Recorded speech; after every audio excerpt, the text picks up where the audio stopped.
Hello, all the students of class 8, 9 and 10. ये आज का ये सवाल मेरा आप सभी बच्चों के लिए है जो कि क्लास 8 में है, 9th में और 10th में है। एक सवाल पर बवाल। ये इसलिए मैंने रखा है क्योंकि एक्सपोनेंट्स एंड पावर्स वैसे तो एक बहुत डिफिकल्ट चैप्टर नहीं है, लेकिन कई बार इसके कुछ सवाल ऐसे होते हैं जहां बच्चों को थोड़ी सी प्रॉब्लम हो जाती है और वो सिर्फ और सिर्फ थोड़ा सा चैप्टर को समझने में अगर वो बच्चा ध्यान ना दिया हो या उस क्वेश्चन को उस चैप्टर के कंपोनेंट्स के साथ उसके बेसिक्स के साथ ना जोड़े तो सवाल नहीं कर पाता। वैसा ही एक सवाल है मेरे पास जो क्लास एक्चुअली 7th या 8th की बुक का है, एग्जाम्पलर का। I am not very sure, मैं भूल सा गया हूं, लेकिन चैप्टर ये क्वेश्चन मुझे याद है, चाहे ये क्लास 7th का है या 8th का है, जो भी है। अगर 9-10th के बच्चे, खासकर आप लोग के लिए एक छोटा सा चैलेंज है, अगर आप लोगों से ये सवाल बन जाता है तो आप ये समझिए कि हाँ भैया अपने को इस सवाल आ गया, मतलब अपने को चैप्टर आ गया। ये कुछ ऐसी बातें हैं। लेकिन अगर आप लोग को ये नहीं आता है तो थोड़ा सा आप लोगों को वापस इस चैप्टर को रिवाइज करने की जरूरत है। चलो स्टार्ट करते हैं। उससे सबसे पहले अपन देखते हैं कि एक्सपोनेंट्स एंड पावर्स में एक्सपोनेंट क्या होता है और पावर क्या होता है। फॉर एग्जाम्पल बच्चों, अगर मैं यहां पर लिख दूं 6 3, इस पूरे कंपोनेंट को हम बोलते हैं पावर। 6 raised to power 3, 6 जो नंबर नीचे है इसको हम लोग बेस कहते हैं। 3 ये जो नंबर है जो कि ऊपर है इसको हम लिखते हैं एक्सपोनेंट के नाम पे। और पूरा जो ये कंपोनेंट बन के आया है that is 6 is raised to power 3, ये जो है बच्चों आप लोगों का एक कंप्लीट डिफरेंस क्रिएट करके समझाता है कि एक्सपोनेंट क्या है और पावर क्या है।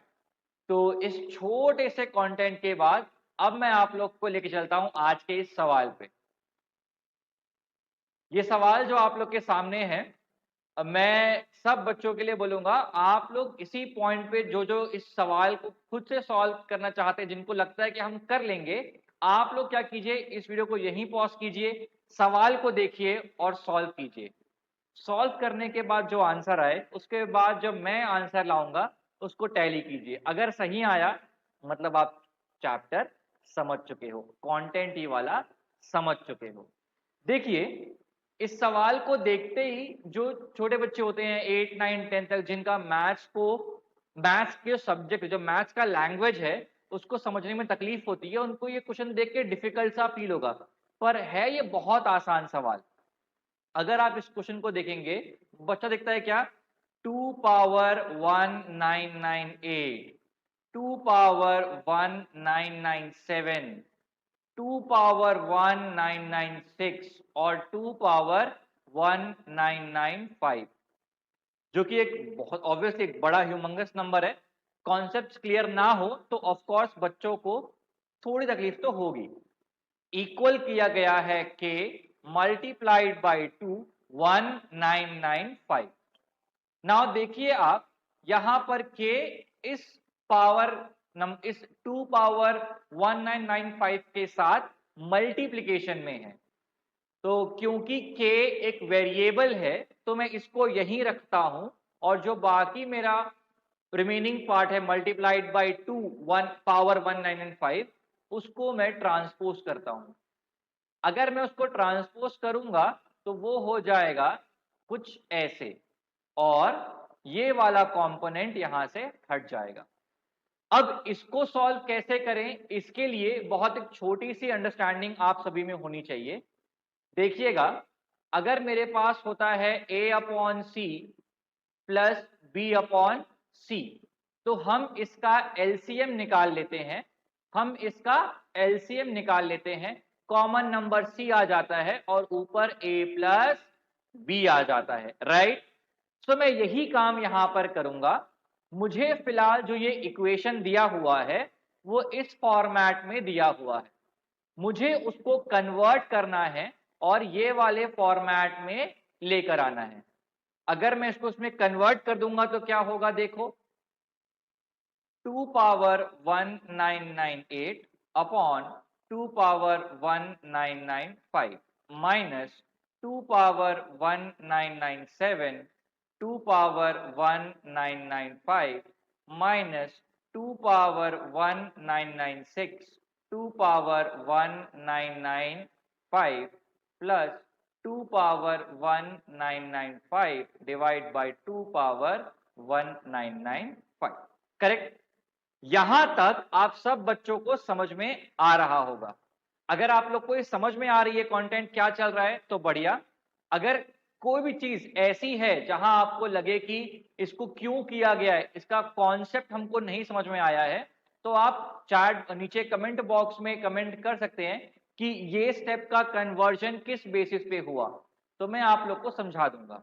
नाउ अब इस क्वेश्चन को सॉल्व करना है, तो सॉरी इस इक्वेशन को यहां पर सॉल्व करना है। तो अभी जो कंपोनेंट यहां पर बन के आया है that is equivalent to one of the rule of exponents, that is अगर a पावर m है और a पावर n है, मतलब अगर मेरा जो बेस का नंबर है वो सेम है और अगर मेरा जो एक्सपोनेंट का नंबर है अलग है और दोनों पावर के बीच में डिवीजन किया जा रहा है, तो मैं करूंगा m माइनस n कर दूंगा। मुझे करना पड़ेगा यहां पर m माइनस n। तो अभी आप देखिए यहां पर सेम फंडा जा रहा है, तो मुझे जो एक्सपोनेंट्स दिए हैं उनको सबट्रैक्ट करना पड़ेगा। 1998 माइनस 1995, तो ये हो जाएगा 2 पावर 3, ये हो जाएगा 2 पावर 2, ये हो जाएगा 2 पावर 1, ये हो जाएगा 2 power 0, that will be equivalent to k। तो जो मेरा लास्ट स्टेप बन के आया था वो कुछ ऐसा था, 2 power 3 minus 2 power 2 minus 2 power 1 plus 2 power 0 equal to k। तो ये जो एक हल्का सा डिफिकल्ट दिखता हुआ क्वेश्चन था उसको हमने छोटा किया, सिंप्लीफाई करके हम इस पॉइंट पे आए। अब ये सब बच्चों को आता है। 2 पावर 3 क्या होता है 8, 2 पावर 2 क्या होता है 4, 2 पावर 1 क्या होता है 2, और अगर कोई भी नंबर है उसका रेस टू पावर 0 है तो वो एक्चुअली नंबर 1 बन जाता है। 8 minus 4 gives you 4 minus 2 plus 1 equal to k, correct. 4 minus 2, तो ये हो जाएगा 2 plus 1 equal to k। अब ये 2 plus 1 जो है वो हो जाएगा 3, तो k का वैल्यू आ गया है 3। तो हमारे इस पहले क्वेश्चन का अगर आप आंसर देखेंगे तो वो है ऑप्शन सी 3। देखने को तो ये क्वेश्चन काफी बड़ा और ट्रिकी या डिफिकल्ट लग रहा होगा, पर आपने अगर पहले स्टेप में ट्रांसपोज सही तरीके से किया, बच्चे को ट्रांसपोज करना आना चाहिए, बच्चों को तकलीफ होती है इसमें। दूसरा, एलसीएम के पहले का स्टेप, एलसीएम के बाद का स्टेप, इन दोनों की क्लैरिटी ना हो तो आप फर्स्ट से सेकेंड स्टेप पे नहीं आ पाएंगे। और तीसरा, जो एक्चुअली इस चैप्टर का पार्ट था वो था a power m divide by a power n का जो रूल है उसको आपको समझाना। 3 अलग अलग फंडे थे। एक्सपोनेंट एंड पावर्स पढ़ते वक्त आपको एलसीएम का भी यूज करना पड़ा, ट्रांसपोज भी करना पड़ा। मैथ्स में यही होता है, अलग अलग चैप्टर्स के कॉन्सेप्ट को मिला के जो सवाल बने वो एक अच्छा सवाल होता है। एक अच्छे बच्चे को अच्छे बच्चे कहने का मतलब सिर्फ अच्छा नहीं, अच्छे बच्चे कहने का मतलब यहां पर यह है, एक मैथ्स में अच्छा बच्चा वह है जो अलग अलग चैप्टर के कॉन्सेप्ट्स को एक साथ लाकर सॉल्व कर सके। अगर आप लोगों को ये तरीका मेरा कराने का और आप लोगों को ये चैप्टर, किसी भी एक चैप्टर के जो कंटेंट को समझाने का मेरा तरीका पसंद आ रहा है, लाइक कमेंट सब्सक्राइब करो और अपने जितने भी फ्रेंड्स हैं उनको ये शेयर करो।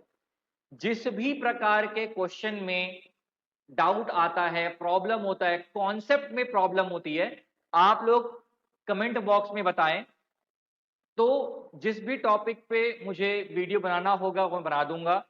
Maths, physics, chemistry, biology, class 8 से लेकर 10 तक इन 4 सब्जेक्ट्स में जैसा भी जो भी डाउट हो प्लीज पूछें, प्लीज बताएं और हमको हमारा ऐप डाउनलोड करें और वहां आकर अपने डाउट पूछें। ऐप का डिस्क्रिप्शन नीचे मैं दे दूंगा, आप उसको लिंक में जाकर डाउनलोड कर ले और वहां पर चैट बॉक्स में सीधा मेरे से कनेक्ट हो जाएं।